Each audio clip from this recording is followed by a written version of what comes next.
Yes. Hi everybody, it's Cindy And Christine. from Candles and Supplies, and today we're making shaving soap. Woo!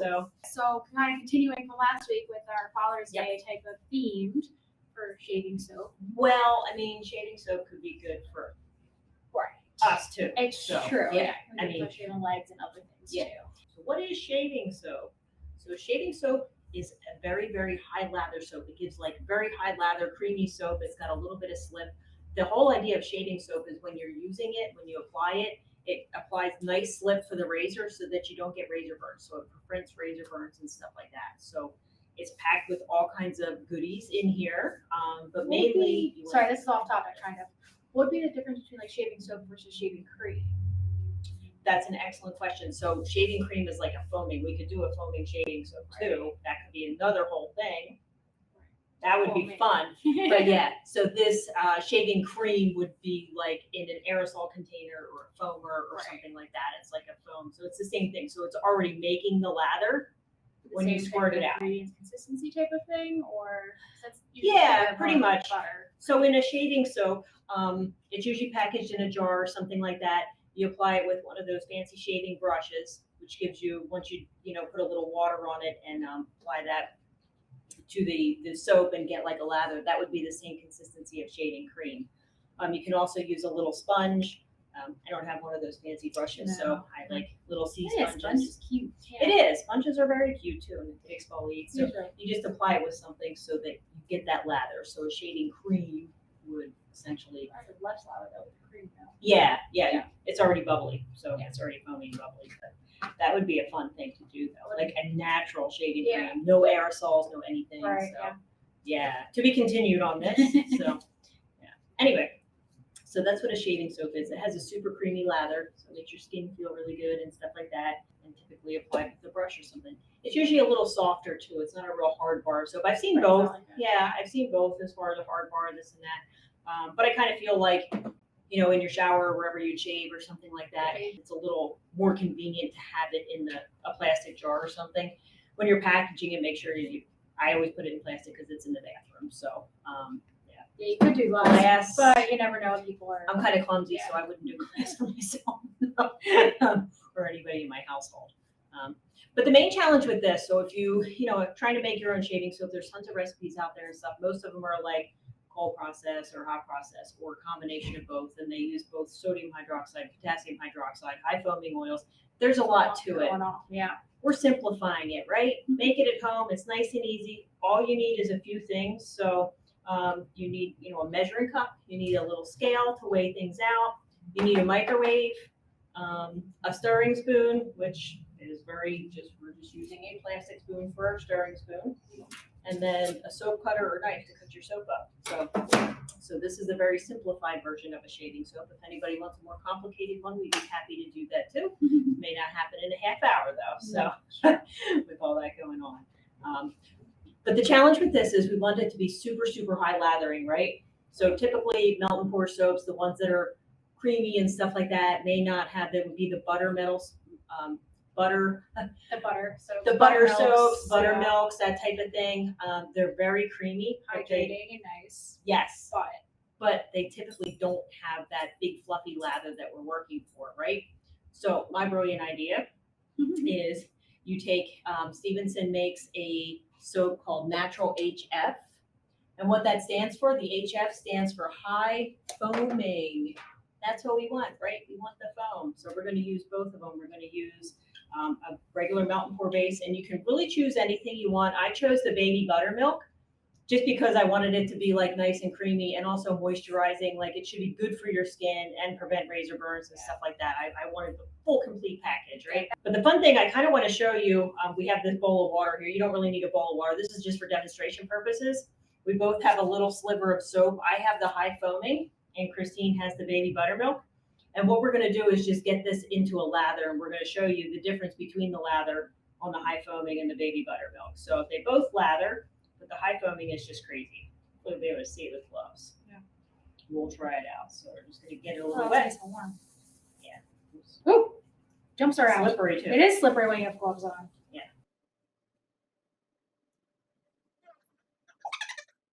I feel like I'm getting a pretty good lather though. You are. So that is a good lather. See how creamy that is? Creamy lather. And then this has a lot of foam. Oops. This has a lot of foam to it. Christine's is creamier. So by mixing both, I feel like we get the best of both worlds. Why should we compromise and only go halfway, right? We want everything. This recipe, I just have this in a 4-ounce. We use our 4-ounce low pet jar. 4-ounce low pet jar. So this is a 4-ounce recipe. Easy for you to do the sponge or whatever in there too with kind Yeah. of a wider mouth versus Exactly. like a taller one. Yeah, I like the wide mouth one because it's gonna lather up real nicely for you and stuff like that. So yeah.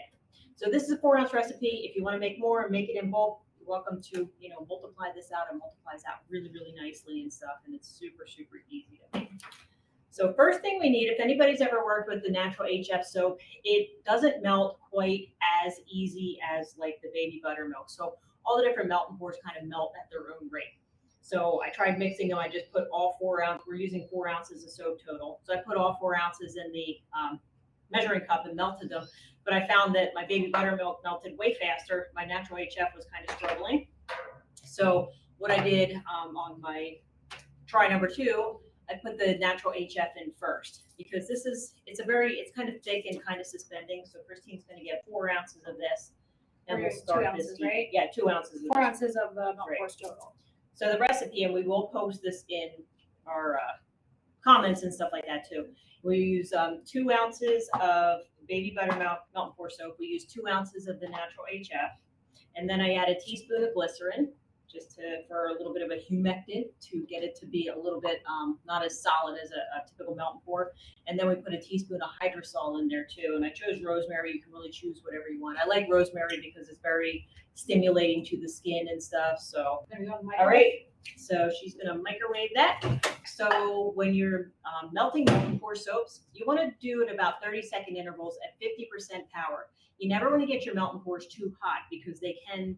What they'll do is lose moisture and stuff like that, and they actually get like very taffy, like and very weird if they lose the moisture. So Christine's just gonna do 30 seconds at 50% power, and then we're gonna add our other 2 ounces of baby buttermilk. So the soap cutter is used to just cut the soap in chunks. It'll melt a lot easier if you cut the melt and pour into chunks. We don't need any more of that, so I'm going to cut the white one. So Christine has enough. She won't yell at me. And yeah, it melts a lot easier. So if anybody's made chocolate, it's kind of like making chocolate. It'll melt like smoother and easier if you have smaller chunks. Beautiful. And then we'll add our 2 ounces of the baby buttermilk. This is really nice. It's very moisturizing. Keep that up till that's all melted. In the meantime, while your soap is melting, we'll put our other things in there. So next, we have a teaspoon of kaolin clay. You can also use French clay. I've seen shaving soaps with bentonite clay. I didn't choose bentonite clay because bentonite clay is very drying and drawing. So I like either the French clay or the kaolin clay. I'm just using white. We have fun colors. They're usually in like pink, red, or green. So the green might have gone with my rosemary theme or whatever, but we're just going to do white. So I just have a teaspoon of white kaolin clay. I'm going to add a teaspoon of vegetable glycerin. A little bit of a humectant for the moisture. Draw some moisture in there. And then I'm going to add a teaspoon of rosemary hydrosol.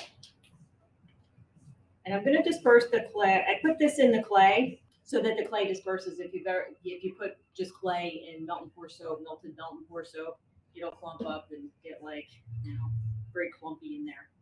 So I'm going to disperse that. So all my liquids I'm going to disperse in here. I'm also going to add some fragrance oil. You can use fragrance or essential oil. I happen to like our new one, our new summer scent, Bamboo Garden. It smells absolutely amazing. It's very clean smelling too.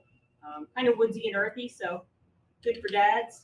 And then this takes 1 milliliter of fragrance. 1 milliliter is about 20 drops. I forgot to bring the pipette over, so I'm just going to count out 20 drops.